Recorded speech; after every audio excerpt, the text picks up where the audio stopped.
روزے کی حالت میں اگر بغیر اختیار کے بغیر ارادے کے خود بخود قے آ جائے تو چاہے تھوڑی قے ہو یا زیادہ ہو، لیکن کیونکہ اس میں انسان کا کوئی اختیار عمل دخل نہیں تھا، اسی وجہ سے روزے پر کوئی بھی فرق نہیں پڑے گا۔ ہاں، اگر اپنے اختیار کے ساتھ حلق میں انگلی وغیرہ ڈال کر پھر اپنے ارادے اور اختیار کے ساتھ قے کی ہے اور وہ بھی زیادہ ہے کہ منہ کے بھراؤ سے بھی زیادہ ہے، تو اس صورت کے اندر روزہ فاسد ہو جائے گا۔ اور دوسری بات یہ ہے کہ اگر قے آئے اور بغیر اختیار کے پھر حلق کے اندر واپس چلی گئی، وہ بھی اگر بالکل تھوڑی ہے، معمولی ہے، تو اگر بغیر اختیار اور ارادے کے چلی گئی ہے تو اس سے بھی روزہ نہیں ٹوٹتا۔ لیکن اگر اپنے اختیار کے ساتھ قے کو باہر نکالنے کے بعد، باہر کا مطلب یہ ہے کہ حلق سے باہر آئی اور اپنے ارادے کے ساتھ نکل کر اس کو واپس کر لیا ہے، تو اس صورت میں بھی روزہ فاسد ہو جائے گا، ٹوٹ جائے گا۔ اور اگر کسی کو قے تو آ گئی لیکن کسی سے مسئلہ پوچھنے کی اس نے زحمت نہیں کی اور یہی سمجھ لیا کہ میرا روزہ تو اب ٹوٹ گیا ہے، اپنے ہی ایک گمان کے اوپر چلتے ہوئے پھر اس نے کھانا پینا شروع کر دیا، کیونکہ گمان یہی تھا کہ میں نے جب قے کر لیے تو اب روزہ ٹوٹ گیا ہے، تو پھر کھانا پینا شروع کر دیا، تو ایسے شخص کے اوپر صرف قضا لازم ہوگی ایک ہی روزے کی،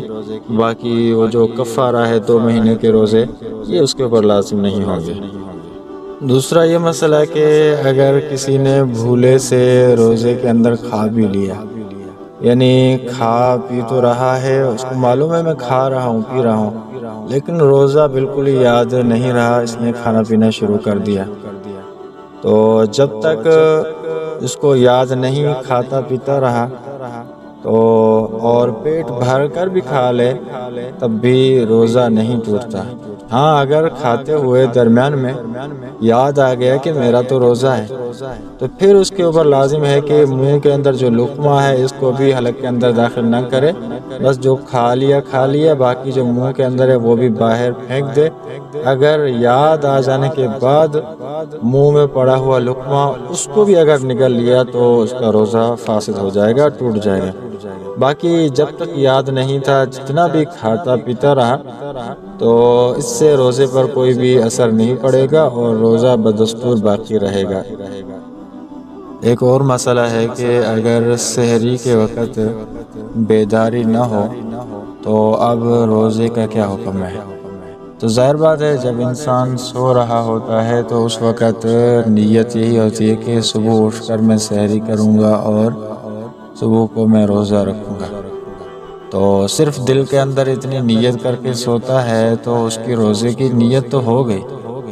اور سحری کرنا کوئی فرض یا واجب نہیں ہے، اگر سحری چھوٹ بھی گئی پھر بھی روزہ ہو جاتا ہے۔ باقی اگر سوتے وقت نیت کی ہی نہیں تھی روزے کی، ایسے ہی بس سو گیا تھا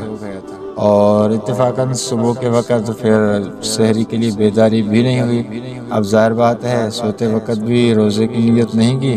سحری کے لیے بیداری نہیں ہوئی، تب بھی کوئی بات نہیں ہے، کوئی حرج نہیں۔ بیدار ہو جانے کے بعد سحری کا وقت ختم ہو گیا، صبح صادق کے بعد بیدار ہوا،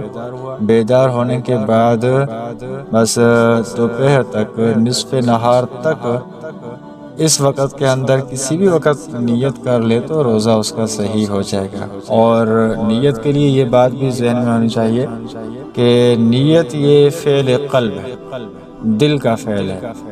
اور اس کا زبان سے اقرار کرنا اور زبان سے الفاظ بولنا نیت کے یہ کوئی ضروری نہیں ہے۔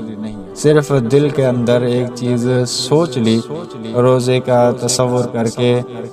کل کا ارادہ کر لیا دل کے اندر، تو نیت روزے کی ہو گئی۔ زبان سے الفاظ بولنا کہ میں کل روزہ رکھوں گا، اس طرح کے الفاظ بولنا کوئی ضروری نہیں ہے۔